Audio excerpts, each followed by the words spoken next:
Police station కి కాసేపట్లో Kukatpally police station కి నిందితుడిని తీసుకురాబోతున్నట్టు తెలుస్తోంది.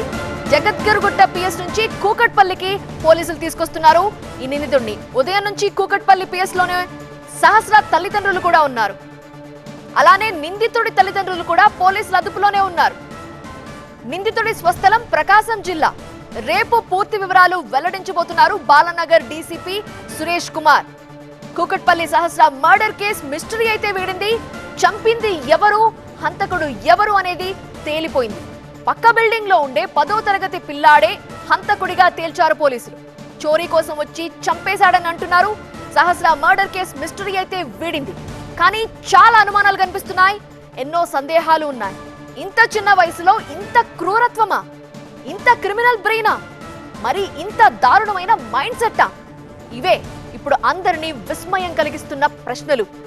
అసలు సహస్రని ఎందుకు చంపాడు, ఎలా చంపాడు, ఎలా పారిపోయాడు, ఆ తర్వాత ఎలా దొరికిపోయాడు?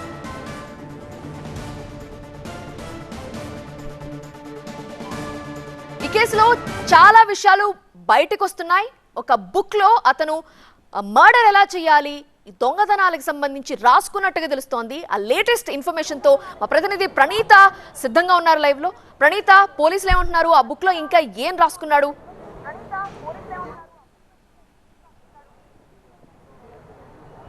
రేపు ఓవరాల్గా ఈ కేసుకి సంబంధించినటువంటి ప్రెస్ మీట్ని పోలీసులు ఏర్పాటు చేయనున్నారు.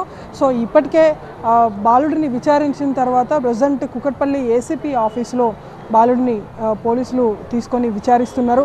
సో ఇప్పటి వరకు లభించినటువంటి అనేక ఆధారాలను బేస్ చేసుకొని చూస్తే బిల్డింగ్ దాటుకొని సహస్ర ఉంటున్నటువంటి బిల్డింగ్ లోపలికి వెళ్ళినటువంటి బాలుడు దొంగతనం కోసమే వెళ్ళాడు. అయితే ఆ డబ్బులు ఒక క్రికెట్ కిట్ను కొనుక్కునేందుకు తాను దొంగలించినట్లు ఇప్పటి వరకు ప్రాథమికంగా వస్తున్నటువంటి సమాచారం మేరకు తెలిసినటువంటి అంశం. సో ఆ దొంగతనం చేసేటువంటి క్రమంలోనే సహస్రాకి తెలియడం, సహస్రాకి తెలిసినటువంటి వెంటనే అరవటంతో బాలికను దాదాపు 20 సార్లు కత్తితో పొడిచినటువంటి ఘాతుకానికి కూడా ఈ బాలుడు పాల్పడ్డాడు.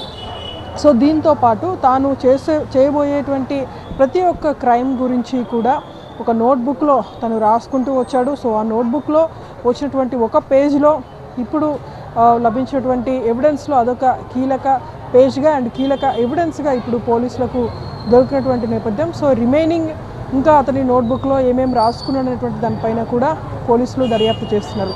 సో ఆల్రెడీ క్లూస్ టీమ్స్ కూడా ఇక్కడికి వచ్చి మొత్తం ఈ బిల్డింగ్ నుండి పక్క బిల్డింగ్కి వెళ్ళేందుకు పాసిబిలిటీ ఉంది అనేటువంటి అంశాన్ని కూడా క్లూస్ టీమ్ అధికారులు సైతం మనతో మాట్లాడినటువంటి సందర్భాన్ని కూడా చూసాము. సో ఇక్కడ మనకి డిస్టెన్స్ పెద్దగా కనిపించినప్పటికీ పైకి వెళ్ళే కొద్ది డిస్టెన్స్కి సంబంధించినటువంటి గ్యాప్ పెరుగుతూ వచ్చింది. కానీ క్లూస్ టీమ్ అధికారులు కావచ్చు, మనం కూడా పైకి వెళ్ళి చూసినప్పుడు ఎగ్జాక్ట్లీ ఒక హ్యాండ్ ఎంత డిస్టెన్స్ అయితే ఉంటుందో అంత డిస్టెన్స్ మాత్రమే ఈ సహస్ర ఉంటున్నటువంటి బిల్డింగ్కి, బాలు ఉంటున్నటువంటి బిల్డింగ్కి ఉంది. సో ఒక వ్యక్తి అవతల నుండి యువతలకి వచ్చేందుకు ప్యూర్లీ పాసిబిలిటీ ఉంది అనేటువంటి అంశాన్ని క్లూస్ టీమ్ అధికారులు కూడా కన్ఫర్మ్ చేశారు. సో రిమైనింగ్ ఎవిడెన్స్ ఏదైతే ఉందో, అతడు యూజ్ చేసినటువంటి వెపన్ కావచ్చు, అతడు రాసుకున్నటువంటి డైరీ కావచ్చు, అండ్ ఇన్సిడెంట్ జరిగిన తర్వాత అతడు ఏమీ తెలియనట్లుగా తిరిగి ఇక్కడ జనాల మధ్యనే అతడు తిరుగుతూ ఎలాంటి నేరం చేయలేదనేటువంటి ఒక ఒపీనియన్ని అందరికీ కలిగించేందుకు అతడు మొత్తం అందరితో కలివిడిగా ఉంటూ వచ్చాడు. ఏం జరిగింది అని ప్రతి ఒక్కరిని తెలుసుకుంటూ వచ్చాడు.